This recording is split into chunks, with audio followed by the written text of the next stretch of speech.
Once again, you're welcome. It's so nice to have you. Today, we're going to be discussing the final temperament, melancholy. Just in case you're just watching the video for the first time, you could refer back to the previous video where we talked about how to spot sadness and depression in sanguines, choleric, phlegmatic. Today, we're going to be discussing about melancholy. I wanted to point this out in the other videos. I didn't say this. You should also be careful because each temperament has strengths and weaknesses. So you don't take their weaknesses that this person is sad. As I said, you need to be a keen observer in these things. And if you're assuming, it's important to also ask questions to be very, very sure. So that you don't just say, I watch a video. She said this, I can see it. You could ask also. It doesn't take anything out of you. So before we go further, please do well to subscribe and share with your friends. So let's talk about the melancholy. Melancholies are those very, persons say they are the most difficult temperament to please because they are very organized. Have you had those kind of friends where you arrange something when they are going out, they know how they arranged it, and then when they come back in, if they see a slight, even if you tilt it to the minimum, they will know. Yeah, those are melancholy. Melancholy are very, very artistic. They are poetic. Most poets rather has the melancholy trait in them. Or will I say most or some poets, so that because I know some persons write it very well and they are not really melancholy.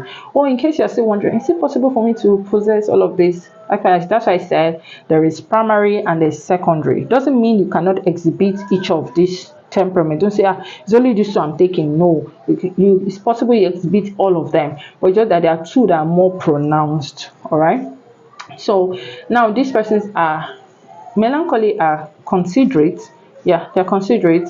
They are very organized, like I said. They are very artistic. They are very neat. They pay keen attention to details. Oh, you don't really want to have melancholy in your cycle. You really, literally, especially for sanguines. I think most times sanguines and melancholy, they don't really go together.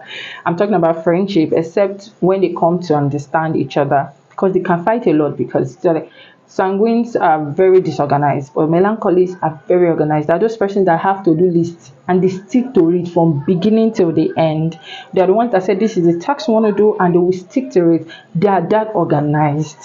So then how do you not spot? And yes, they are calm. They are very quiet persons. How do you not spot if there is a difference? Like I said earlier, be careful not to take their weaknesses as sadness or depression. Okay, so you have established that if you are not clear about something, please probe it, ask them questions, because this thing varies. I'm just saying some of the signs. Okay. So now when you notice suddenly your friend that is a melancholy obviously is organized, and then this person suddenly start becoming disorganized. Or mind you, relationship can be influential. That's why I say there's a change. And then suddenly the person becomes disorganized. Your friend that when you go to his or house, there's literally no speck of dust. And now you're going and the friend is just lying down in dirty. There's some person that cannot read in a dirty environment. They can't stay in a dirty environment. Even if it's just a speck of paper, they will pick it up and dispose it. They can't. It's not like they have OCD. It's just their nature. And this person is comfortable. It could be something is going on that this person is not talking about. And then the thing that this person loves doing, like I said, they are very good with artistic work. And then suddenly the person doesn't have this drive for wanting to do it anymore. It could be a pointer. It could be a pointer that something is going on. And then this person suddenly doesn't, like I said, extreme quietness. And you have to ask them questions.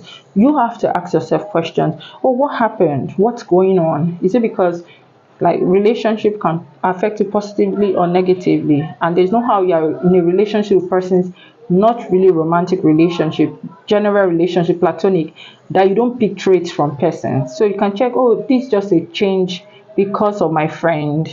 Okay. So you don't just conclude and I'm depressed, I need medication. All right. So when you notice some of those things, you could read about temperament. It goes a long way. When you read about temperament, you could watch videos on it. It makes you understand that, oh, this is the natural makeup. And by the way, some of these things can also be aimed to love languages. Temperament love languages. Each time I want to teach about it, I put them together so that you would know the balance.